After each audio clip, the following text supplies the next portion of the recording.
everybody, Paige Dimakos here for FanRag Sports, and I am with Bertrand Berry, my good friend, a former NFL player, local radio host in Phoenix, Arizona Cardinal, super fan. That's what I'm going to go with in tough times, extreme fan. In good and in bad. Yes. And we're here talking football, and we're also talking food, because both of us are foodies, okay? Yes. We love the food. Yeah, we love to eat. Right. Okay, full disclosure, we both like to eat, which is why we have to work out. And so that's why we're here. We're here at we're here at Elly's breakfast place, so we can have some breakfast food, and so we can talk about football. So Let's do it. That's what's going on. So first and foremost, B, I got to start here, and I'm sorry, but we got to start here. What in the hell is going on with the Arizona Cardinals? They're in disarray right now. They are not a physical football team. Yep. They don't have a lot of leadership right now in that locker room, and I don't know why, because there are talented guys that are supposed to be quote-unquote leaders. Yeah, Patrick Peterson, Tyrann Mathieu, Carson Palmer. And right now they are playing uninspired. I think that trip to London was probably the worst time that could have been set for a trip overseas, and they're just not a good football team. It's really that simple. So, since you're a former player, and I know you can weigh in on this, is there a way to fix this? Because we know Carson's not playing the rest of the season. There's other teams, Aaron Rodgers, out for the season. So if you're a Packers fan, or you're a Packers player, or you're a Cardinals, how do you motivate that locker room when you know that you're not going to be the same team? Because it doesn't matter which way you turn it. Aaron Rodgers ain't playing for the Packers this season, and Carson Palmer's not playing for the Cardinals this season. So they're not the same team, and they have to play with their backups. How do you, the defensive guy, motivate the team to say, you know what, we got to put the team on our back? Well, first of all, you address it. You just get it out of the way. You say, look, we know this guy's not walking through the door anymore this year. So you just make sure that everybody's on the same page with that. There's no gray area. There's no, well, he could come back this week, he could come back this week. No, he's not coming back. So technically, and you hate to say it, metaphorically speaking, he's not available to you. And then you have to challenge each and every player in that locker room to say, look yourself in the mirror, go home, think about what your contributions are to this team, figure out how you can do even more than what's required as far as those expectations, and then come in every day with a very workmanlike attitude and see if you can get this thing turned around. So the hard question here is, do you think that they have enough in that locker room to turn things around? Yes. Is it enough to make the playoffs? I don't know about that. We'll know in the next 2 weeks, because they've got 2 division games. They've got San Francisco, they've got Seattle in a short week on Thursday night. So we will know exactly where this team stands in the next 2 weeks. But your inclination is that they still have a shot. They still have a shot. I mean, the one thing that you don't want to do in an NFL season, because there's only 16 games and 17 weeks, you don't want to have to continuously be chasing 500. For sure. You want to play above 500, and the way that you do that is beat San Francisco this week to get you to 4-4. Now after that, you got another division opponent, team that you know. If you can get over 500, then you can start to feel a little bit better about what's going on and go from there, because the schedule's not going to get any easier, and nobody's sending sympathy cards to the Arizona Cardinals. No, nobody's sending sympathy cards, because there's been a record number of injuries across the NFL. It seems like that's the common theme everywhere we go. So I will ask you this. With everything that's going on in the NFL, all the injuries that are happening, obviously the game has evolved since you were playing. What do you think the NFL is going to look like in 10 years? Because with CTE and everything that goes on, and the more exposure we have to it, the more we know about it, the more proactive we are about trying to fix it. So 10 years ago, the NFL was much different. 10 years before that, it was much different. So if you're forecasting 10 years from now, what does the NFL look like? Well, it already doesn't look like the NFL that I played in, and that's just 8 years removed. So in 10 more years, I think you're going to see guys playing in bubble wrap, because nobody's going to be able to hit anybody. You've seen the strike zone as far as hitting a player. Where can you even hit anybody anymore? It has gotten smaller and smaller as the years have gone on. They're going to come with these big helmets, people looking like Gazoo. Hello, Tweedledee. Hello, Dum Dum. They're going to be these space-size helmets, and I think you're going to see a lot less talent to choose from, because I think a lot of parents are going to try to deter their kids from playing football, and it's going to still be around. It's going to still be a violent sport, and people are still going to want to watch it and play it, but I don't think you're going to see quite the number of transcendent athletes and great athletes playing the game. Yeah, I would agree with that. I think it's hard to forecast the future, but if you look in the past, it's obviously changing every single year. And I know feels like you were just in the NFL, and now the NFL is much different. Like I said, we don't know what he catches, and we don't know where to hit people. Those are two big issues in the NFL right now. Yeah, it's a product that I think if you are a true blue, you want to consume it. But I think if you're a fringe fan, if like you're just mildly interested in the game, I'm not sure if this is something that you want to consume long term, and you may find other options, other sports, other things to do. I'm a little worried about the state of affairs for the NFL going forward. I think in 10 years they'll still be okay, but 20 years removed from now, when I have grandkids and so on and so forth, I don't know if the NFL is going to be number one on the block. It's cyclical. Things going, and I don't think the NFL is going to stay on top forever, but as of right now, we know that it is. But when we say who's on top, let's talk about the good, because we talked about the Cardinals and they haven't been so good thus far. Not at all. But there's been a lot of teams that have been really good. And one specifically that I'm thinking of, which I think is where you'll go. But who is if the MVP voting was today and you were voting, who are you voting for the MVP of the league? Carson Wentz. I think it's Carson Wentz. I think it's close between he and Alex Smith, because you're talking about Alex Smith, a guy that even though they've lost their last 2 games, they've still found a way to win, and win impressively with a lot of talent that they have. And Alex Smith is a big reason. But with Carson Wentz, I mean, he has been unbelievable. He's been lights out. Unfortunately, the Cardinals were a victim found out to about 4 touchdown pass game where he is very accurate. He's a big guy. He's hard to bring down. And they believe in him. They completely trust him. He has the complete trust of that locker room, the coaching staff. They've given him full carte blanche to just run this offense the best way he sees fit. And he's running it pretty well right now. He sure is. He looks really good. So I want to know your biggest surprises and your biggest disappointments. So is Carson Wentz the biggest surprise, or are you going somewhere else with the biggest surprise? Well, in the the Philadelphia Eagles are the biggest surprise because they're 6-1. I didn't see them being top dog at this stage in the season. Nobody did. And when you look at disappointments, how can you not start with the New York Giants? This is a team that was 11-5 last year. They are 1-6 right now. Of course, Odell Beckham is out, and my fantasy team suffered because of that. By the way, I'm not happy about that. But Eli Manning should be further along at this stage. He should be able to galvanize this team a little bit better, and I think he has been exposed. And I look at the Cardinals. The Cardinals are another team that have been really disappointing when you talk about expectations at the beginning of the season and what they've actually done. I mean, how could you not? I mean, with everybody coming back, Pitts coming back, Carson, BA coming back, Carson coming back. This was we're pushing everything in the middle of the table. We want to make one last run. All the chips. This was the true all or nothing season, and thus far it's been nothing. It's been a whole lot of nothing. Injuries on top of that it's a struggle. It's for sure a struggle. So when you look at your fantasy team, all right, well you know the fantasy queen's gotta talk to you about fantasy. Okay, so what's your fantasy team looking like? And as a former NFL player, what is the weirdest part about playing fantasy football for you? Okay, well, let me address the second question first. The weirdest part is actually having to watch other teams and root for other teams' players. I'm still not used to that. But my fantasy team is a train wreck. And I lost my starting quarterback in Aaron Rodgers. I've lost my starting running back in Dalvin Cook. And I've lost my starting wide receiver in Odell Beckham Jr. So I'm looking like I did in 2015 as opposed to 2016. So you're having a rough go in fantasy. It's not good. But I am the defending champion, so I did get the 1 year of winning. So, can't hate on that. So from the fantasy perspective, when you're saying that you're figuring out that you got to root for players, so how's that going? Because I know as an NFL fan, I'm a Bears fan. I grew up in Chicago. And then I find myself drafting a guy like Aaron Rodgers. In the past, I used to say, hell no. I'm not drafting any Packers players. Not that guy. But now I'm like, well, I really want to win, but I don't want to cheer for the Packers, so it's like a big dilemma for me. Are you getting to that point where it's a serious dilemma? Yeah, I mean, I have not drafted any Cowboys fans, and I refuse, or Cowboy players, and I refuse to draft any Cowboy players. You're a Cowboys hater? Yeah, I'm proud of it too. I'm part of the fan club. We hate the Cowboys. Yes, thank you. And I will not have a member of their team on my roster ever for any reason. I love it. That goes back to October 30th of 2005 when my dad became Benedict Arnold, for those that don't know, and cheered against me, showed up in blue. I'm kind of over it. You can see he's making some movements here. He's still it, very bitter. And I don't remember the date at all. October 30th, 2005.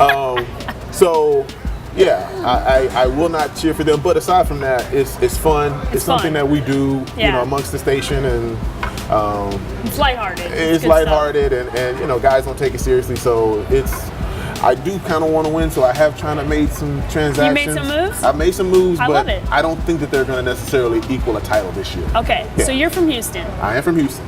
The Houston Texans, when we talk about a surprise, there is a guy that I know you and I were both high on coming out of this draft. I stood on the table for him. Okay, we stood on the table. We talked about how much we loved him. He's got my favorite football word, moxie. He's got moxie. Yes. He's a winner. Yes. In every level he's ever been at. That's right. And that boy is Deshaun Watson, and my oh my, has he been putting up some numbers in Houston? Without question. And they weren't my biggest surprise because they were already a good team. They were just a quarterback away. They had been 9-7, 9-7, 9-7, and they couldn't get a quarterback to get them over the hump.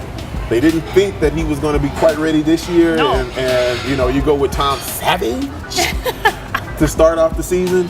And it took him all of a half to figure out he was not the answer. He was not the dude. Insert Deshaun Watson, and I mean, he is absolutely exploded. He's phenomenal. Heading until this week, because he had a bye week, I think he led the league in touchdowns. Sure so he has been extraordinary, but I'm not surprised because the one thing that I don't think is valued when you look at certain skill sets, people talk about 40s, bench press, vertical, and 10-yard shuttle, all these different things. Winning. Winning should be a skill set in the NFL. That should be something that you look at. And when you draft a player, can he help your team? Is he used to winning? That's a mindset. And he did a lot of it. The guy played 3 years, lost 3 games in a national championship. Best defense college had to offer. He shredded twice. Not once, but twice. And he was not the first pick of the draft. It blows your mind. But Cleveland, what are you doing? Yeah, but Houston's reaping the benefits of that. Houston is reaping the benefits, and my hometown team is poised to make another run for the AFC South. It's a very winnable division again, and Deshaun they trust, and I think they're in really good hands. Yeah, hopefully they go into Seattle and beat those old sea chickens. All right, if you could change one thing about the NFL, anything, any rule, any law, anything about the NFL, and you had one, you're Roger Goodell for the day, and you mandate it, and you're like, I'm changing this one thing. What is that one thing? Guaranteed contracts. Oh, okay. Guaranteed contracts. It's a violent sport. It's the most violent of all the sports that are major sports that are played in the United States. And your shelf life of playing is not very long. And I think at some point the NFLPA has to make a concerted effort to push for guaranteed contracts. Yeah, for sure. The fact that we're in 2017 and that's still not the case, it's going to take one superstar to make that demand. It's going to take an Aaron Rodgers. It's going to take maybe a Deshaun Watson when he really gets the cachet in that organization. One of these established guys to just say, look, I am not going to play unless my contract is fully guaranteed. And when that one player does that, then you will see a seismic shift in the way business is gone about in the NFL. Can you tell me, do NFL players feel some type of way that NBA players, I mean, look at, you have bench guys getting huge max contracts in the NBA, and you're in the NFL and you're looking to the other side and you're going, excuse me? Oh yeah, I feel some sort of way about that. I mean, and I'm not even playing anymore. Yeah, I feel some sort of way about that. But to think that these guys put their lives literally on the line every time they put those pads and helmet on, and if they're cut, then they're owed nothing. I just think that there's something wrong with that. Yeah. And the business model for the owners is great. You know, they're the guys making the most money and don't play a single play. For sure. So looking at that, I just think there's a lot of things that need to be renegotiated in the next CBA. But if there was one thing that I would single out of all of them, guaranteed contracts. Okay. Celebrating in the NFL has now become kind of no rules now. Okay, we have Miami Dolphins player jumping into the stands, putting his feet up. Duck, we have duck, a little goose, we have a hide and go seek, yeah. duck, duck, goose. So I know that you like to dance. Okay, I know that you like to dance. And moderately, but you like to dance. You like to groove a little bit. I can do my thing. You can do your thing. Yeah. So I want to know, A, what has been your favorite touchdown celebration thus far? And B, if you were playing now with these rules where you can pretty much do whatever you want and you got a big old sack. You're hitting Aaron Rodgers. I want to know what that sack dance looks like. Well, first of all, I don't know if I'll do all that because, you know, that there's just certain things that I don't know if I want to expose to all the people because they're not ready. I would say my favorite celebration is I would have to go with the hide and go seek. I think it's so good. I thought it was creative. Yeah. I thought with, you know, to have the other teammates get involved and you know, it's a kid game. I mean, how could you not love it was good hide stuff. and go seek? If I were in the NFL and I could do my dance, I don't know. I mean, it would be something moderate. I mean, I wouldn't be over the top. Okay. But because Chandler Jones likes to do a little groove yeah, when he gets a sack dance. Yeah. Are the hips involved? Is the upper body involved? I kind of like the train whistle. I mean, that was my signature. That's what I did. But if I scored, I'm trying my best to get a flag. I'm trying my best to get a flag. Yeah, I may do the one leg up. I mean, I don't even know. I mean, I'm not going to have a prop, and I'm not going to use another teammate because that would be disgusting. I would probably say, yeah, I would. I could see you shimmying down. I mean, I could probably Millie Rock, a little something. You know what I mean? Okay. I don't know, but it would have to be something spontaneous. I wouldn't choreograph it. Okay. Because I think when you choreograph it, it's less funny. It's less funny, and it almost seems like you're waiting for your 5 minutes. But you just said if you're scoring a touchdown, you're trying to get a flag. I'm acting the fool. Because as a defensive player, you don't get in the end zone that often. So you got to make sure that it's memorable. Oh, yeah. And something that when the highlight reels 20 years later, you can show the grandkids, hey, this how Grandpa used to get down. You know what I mean? Back in the day. All right, I want to end this with the more serious topic, and it's been talked about at length, okay? Mm-hmm. And I've been looking forward to asking you about your thoughts on what's going on with the national anthem, the NFL, how you would feel if an owner came to you like a Jerry Jones and told you, you got to stand. I think that if Dak Prescott or Ezekiel Elliott decided that they were going to kneel, I find it very hard to believe that Jerry Jones is going to tell the starting quarterback and the starting running back that they're not playing. The way that I view this is that we've gotten so far away from the original message that Colin Kaepernick originally knelt for. It's become politicized, and I think it's very unfortunate. I think if a lot of people were willing to stop yelling at each other and really listen to one another, then we could really promote change. But right now, the issue has been so distorted. I mean, a lot of people don't even really know why he knelt in the first place. And I think that's the shame of it all, because what he did was, one, courageous. I mean, you could feel however you want to feel about it. To do that in the midst of all of these other people doing something completely different, that takes a certain amount of courage. When I look at the national anthem, it's odd because when I played, we weren't even out for the national anthem. Yeah.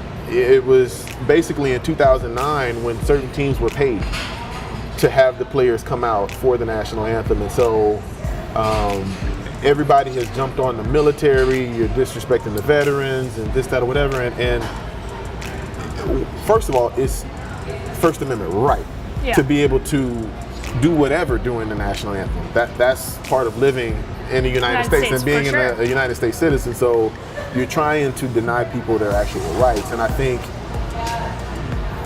when you are supposed to be a family, and that's what the NFL always claims that it is,